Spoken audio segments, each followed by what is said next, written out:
शुक्ला जी, मैं समझना चाहता हूं, अगर विपक्ष को आपसे सवाल करना है, जी ऐश्वर्य जी, आपकी पार्टी से सवाल करना है कि भाई महंगाई इतनी क्यों है, नौकरी कितनी दी है, जी मुसलमानों के लिए आपकी पार्टी ने क्या किया है, जी, तो वो ये सवाल करके होगा या सनातन उन्मूलन कार्यक्रम चला के होगा। प्रेम शुक्ला जी, ये मैं समझ नहीं पा रहा हूं।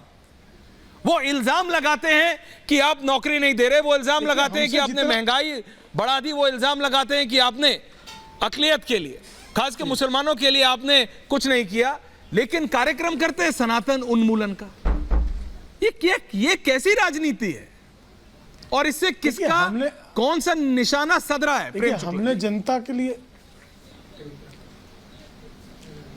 जनता के लिए क्या किया है, जन कल्याण के क्या कार्य किए हैं, उस पर हम खुली बहस करने के लिए विपक्ष के लोगों के साथ सदैव तैयार रहते हैं।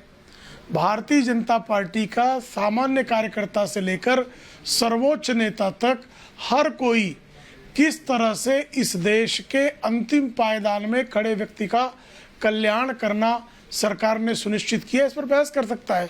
हम महंगाई कैसे नियंत्रित कर रहे हैं और कैसे किया है, हमने रोजगार के अवसर कैसे उपलब्ध कराए हैं, हमने मुफ्त के मकान कैसे दिए हैं, हमने हर घर नल से जल कैसे पहुंचाया है, इस पर व्यापक बहस हो सकती है, लेकिन किसी को करना नहीं है। तो वो बारंबार सनातन के उन्मूलन की बात क्यों करते हैं? आप कल्पना कीजिए, मान लीजिए सनातन में किसी प्रकार का विकार है, आप अस्पृश्यता को सनातन का विकार आरोपित करने की एक परंपरा रही है। अब अगर सनातन में विकार है तो सनातन को नष्ट कर दें। सनातन तो उसको जो है परिमार्जन के लिए हमेशा तैयार रहता है, इसलिए सनातन है। अब जो है इस्लाम में हलाला जैसी विकार है, इस आधार पर आप कह देंगे कि इस्लाम को समाप्त कर दो। कल्पना कर हर जगह हो सकती है इस्लाम, लेकिन उन कमियों को सुधारना है ना प्रेम शुक्ला जी। जी, आप हो सकती है, उसको परिमार्जित करें। हाँ, उसको परिमार्जित करें, उसको परिष्कृत करें। उसके परिमार्जन, परिष्करण, उसके सुधार को लेकर किसने जो है आप पर आपत्ति की है? लेकिन आप ये कह देंगे कि इस्लाम का उन्मूलन करेंगे। इस्लाम के उन्मूलन का कोई कार्यक्रम हो, किसी भी धर्म, किसी भी मजहब के, नोमानी साहब कितना जोर से नाराज हो जाएंगे, गुलाम सरवर साहब कितना जोर से नाराज हो जाएंगे, और कोई इस्लामिक उन्मूलन का कार्यक्रम करके इंडी अलायंस का हिस्सा रह सकता है क्या? नहीं, यहाँ तो ये बोला जा रहा है प्रेम शुक्ला जी कि इंडिया अलायंस बना ही सनातन को रोकने के लिए है। ये एक कदम आगे चले गए, 4 कदम आगे। पोनमुड़ी बाकायदा कह रहे हैं,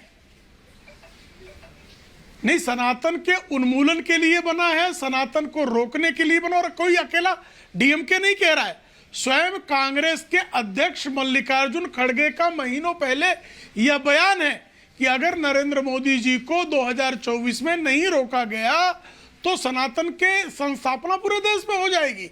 यानी सनातन का उन्मूलन, ये मल्लिकार्जुन खड़गे यानी सबसे पुरानी पार्टी कांग्रेस, जिसकी स्थापना अंग्रेजों द्वारा की गई, जिसका संचालन अंग्रेजों ने किया, ये अंग्रेजों की पार्टी अब काले अंग्रेजों के हाथों सनातन के उन्मूलन का कार्यक्रम कराएगी। वापस आ रहा हूं प्रेम शुक्ला, मुस्लिम लीग नारा लगाएगी जी कि सारे हिंदुओं को मंदिरों के सामने जो है फांसी पर लटका दिया जाएगा। ऐसे नहीं।